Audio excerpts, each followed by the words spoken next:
Good morning. Welcome to another edition of Coffee with Tea. I'm your host, the amazing Tea Street.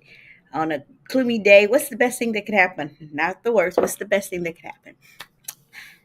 This morning's message is don't skip the process of shedding your past self.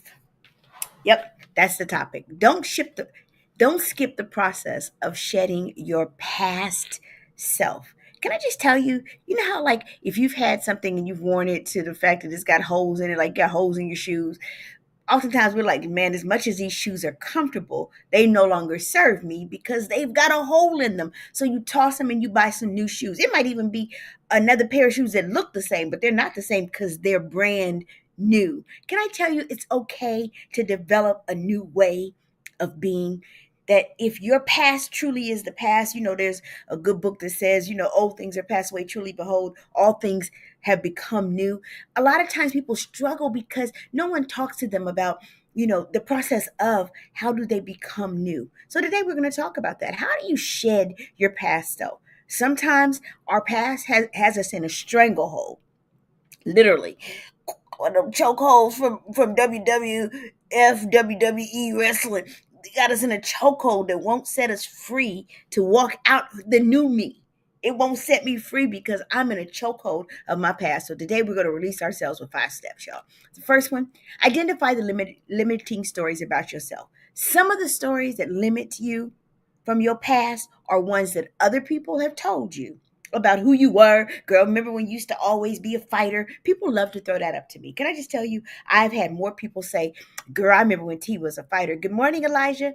I remember when T was a fighter. I remember she had them hands. Every time you turn around, she was fighting.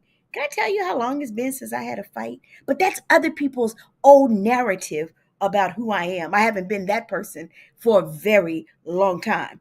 So I don't allow other people or myself to identify me with my past stories. Yes, they are part of who I was, but guess what?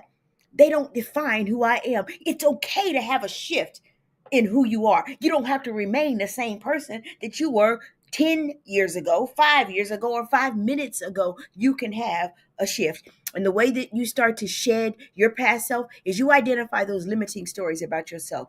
And what you do is you stop telling them to yourself and you stop other people in their tracks when they attempt to tell the old version of you. The next thing, release your old patterns. If you do what you've always done, you'll get what you've always gotten. I remember one time I was whining and complaining, and I was in prayer, whining and complaining. And I was like, and God asked me, how's that working for you? The whining and complaining has never served you well. That's your old pattern. I gave you a new sense of being. You don't have to whine and complain. You don't even have to beg, because once you tell me that you believe, because begging ain't believing, you can release the old ways that you used to do life. If you had stinky thinking, you had the thinking it was always negative, you can shift your mindset. Release the old ways of how you did things.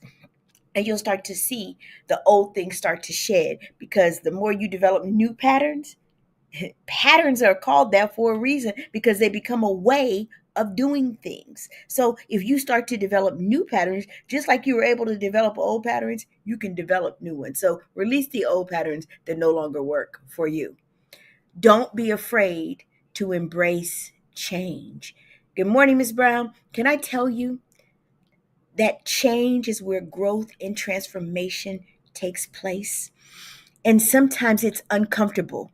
Think about it. When you start to gain weight, your body is changing. I don't know about you, but sometimes in some of my clothes, y'all, I feel like a sausage stuck up in my clothes because change is happening to my body. Can I tell you that it is okay for all of us to morph into different versions of ourselves? Don't be afraid to embrace change that's coming, particularly if it's good change. All change is uncomfortable, but it doesn't have to be bad just because it's uncomfortable. Understand that when the amoeba is growing and it's coming into shape, a cell, it's uncomfortable for that cell because it's expanding. When the butterfly is in the cocoon, it's kicking and it's uncomfortable. But then you don't have to stay in that uncomfortability, because you know on the other side of that uncomfortability is change, and that allows you to flap your wings as a butterfly. Don't be afraid to embrace change.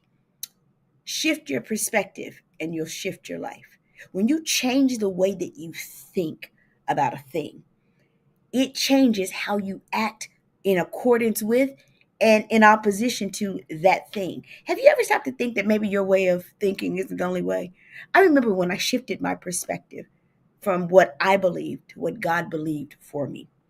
It changed everything. When I started to see me through God's eyes, I no longer saw someone who wasn't worthy. I no longer saw someone who didn't deserve the good things of life. I no longer saw me the way that I had always seen me. When I saw me, according to Ephesians 1 and 2, y'all, it changed the game for me because I shifted my perspective from my own perspective to the perspective that God had about me and for me. And finally, rewrite your story. It is okay for you, just like you shed the old narrative, to write a new narrative. That's how you shed your past self. And why do you need to shed your past self? Because it keeps you from your present and your future self. Our past is just that. It's a great place for us to remember, but don't get so caught in your memories that you get stuck and can't move to your present and your future. Because it's my belief that it is fear of change that keeps us bound to our past. I dog double dare you to shed your past self and what? Walk out your new self. Write a new narrative for your life. I'm the Amazing T Street. There's absolutely positively nothing amazing in me that's not in each and every one of you. Take some time today to reflect on what part of my old self do I need to shed so that I can be my best new self. Have an amazing day.